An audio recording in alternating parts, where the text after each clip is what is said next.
Hi guys, and welcome back to my channel, or welcome if you're new here. I'm Sade, and in today's video I'm going to be attempting to make some floating shelves for this kind of horrible old cupboard that we had going on. This is actually from an old room makeover that I've done, so if you want to go and watch that you can. I will leave it linked in the top right for you, but the main focus for today's video is to put in those floating shelves. Now before we get started, I just want to get you to subscribe if you love DIY, upcycling, room makeovers.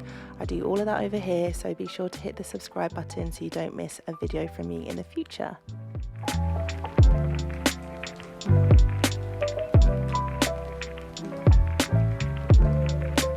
I guess in order to prepare to put the floating shelves in, you want a really good foundation. So the carcass of this wardrobe was absolutely fine, it just needed a few little upgrades. So I used some stain block to prevent some pink paint coming through so I could paint everything in white. I caulked all of the skirting board, removed old air vents that were no longer needed, and sanded everything down until it was smooth and ready to go in with the shelves.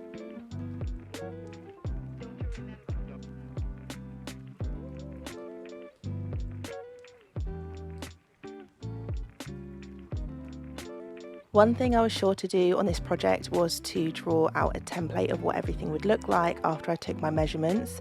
It was really important to get the measurements right for this because we're going to be cutting down some MDF to create our shelves, so we want to make sure that everything fits really nice and snug. You'll see later on in the video I did make a little mistake because I didn't measure twice, so my tip to you is to measure twice. Okay, just been local DIY store and I've picked up some MDF. I'm going to see if this fits in the little gap. Hoping. Oh, look! Woohoo! This is how it's kind of going to look. I was going to do one big shelf at the top and then two smaller ones, but I decided I might just get three. Do one quite low so that you can potentially get like a laundry basket underneath something. 1, 2, 3. That's going to be like the shelf. It's going to have the bracket in the middle, so it's going to be very secure. In here we will be able to put this piece of, can you stop being rude? This is so rude. I ended up just clowning around there, so I thought I'd come onto the voiceover to give you some actual information. So here I'm measuring out the brackets. I'm using, I think this was probably about a 12mm thick piece of wood. It's just pine or like a cheap wood that you can get. This is going to be the inner carcass of the shelf. This is what's going to make it float. This is what's going to be actually screwed against the walls and help to keep the shelves up, and then we'll cover everything with the MDF and make it look like they're floating essentially. But I'm just using a sliding miter saw. You can absolutely just use a normal hand saw to do this if you don't have one of these. These are just much quicker and give a really sharp line. So I'm actually just going to use a normal spirit level and see what it's looking like and if it's level.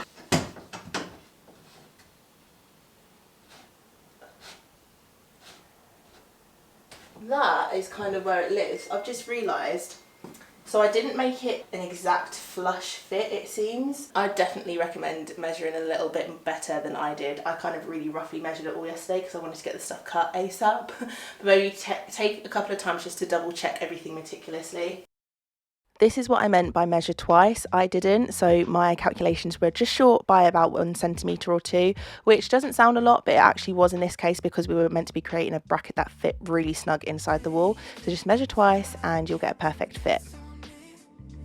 I'm so sick of wasting time. Can't you see I'm on the line? I'll keep trying. So I was about to put the shelves up and I was just contemplating which type of wall plug to use. So I've got these normal kind of wall plugs that you've probably seen a lot. Red ones which look like this. These are only really to be used with things that are super light. I was gonna go for one of these because they've got the anchors on, so they kind of pull back on the plasterboard, whatever material is there, so it can kind of like hug the wall and it doesn't pull out. However, I've just drilled that and noticed that there's quite a lot of vacant space behind, and I don't think that it's going to give me the security that I need. So instead I'm actually going to go for one of these. This is a hollow wall anchor plug. So imagine this is your wall, plasterboard, then the vacant space. it starts to pull back on itself here. See how perfect that bit is there? It kind of like hugs onto that. This opens up and expands at the back, and it opens up into a star shape. If you try and pull on that, it's going to be so much harder than if you were to use normal wall plugs, which will just more likely just fall out. So it's just a bit of a more guaranteed way of being able to hang up heavier things. People use them to hang like mirrors, TV fittings. It's what we usually use in our house as it's a new build, and there are dot and dabs everywhere, and there's just, yeah, really hard to hang anything heavy up in a new build. So I'm going to install those and then hang the shelf. And I feel just fine. And I feel just fine.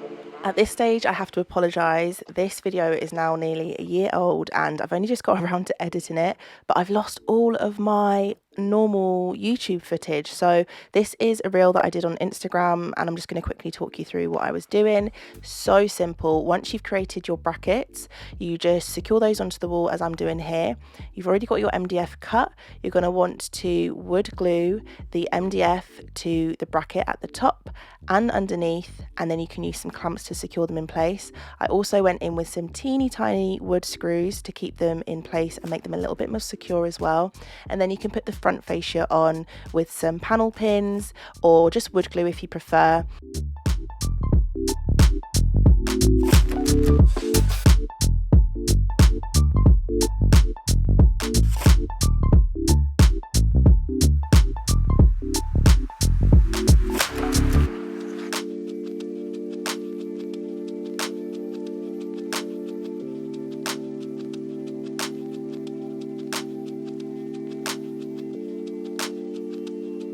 These shelves are just MDF, there's nothing special about them. They've been filled and sanded, so they just need painting now. Because they're not like exposed, they're not for decorative purposes, I actually am not too bothered about how we paint them. If these were exposed shelves where you are putting decorative items on them, items that are likely to scuff the surface area, or if they're going to be on show a lot, I would consider prepping them properly, getting the right sort of paint, primer, top coat, all of that stuff. But the fact that these are near finished, I just want to kind of get them through. Then I've just got a little bit of my Lick White 01 colour that I got to do my office, and that is a very bright white, very true white. This is a very small area. I don't need to go too like crazy with having big rollers and stuff out. So this is my Pelican bucket by Worcester. There's actually a magnetic point in here that attaches your brushes too, so they will never like fall into the paint, so you can kind of sit them where you need them and they float above the paint, which is great. There's also a ridged and kind of like hill section for you to use a roller. This is also a Worcester roller, and then I've got the Worcester microfiber roller heads to go on there. So we're pretty kitted out today, which is great.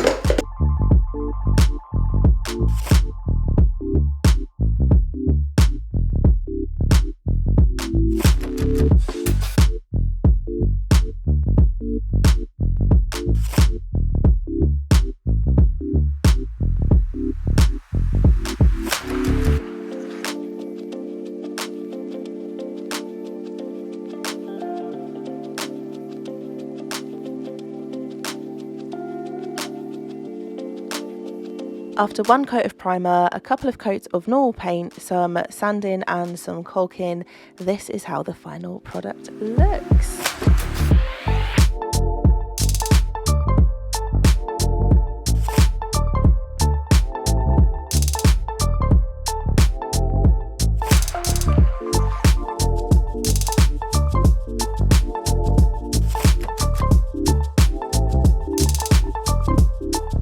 As I stated, I did make a little error measurement wise with the top shelf on the left, which is why you can see a bit of a shadow where the gap is. But all in all, I'm really happy with how this project turned out. It was really affordable. It was actually super easy to do. I feel like anyone could do it. Just make sure you take your time doing your measurements, measure twice, do some drawings, and just make sure you plan it out. And of course, I will leave all materials and measurements down in the description box for you. Please do remember to like and subscribe if you haven't already, so that you don't miss a future video. Thank you for watching, and I will see you in the next one. Take care.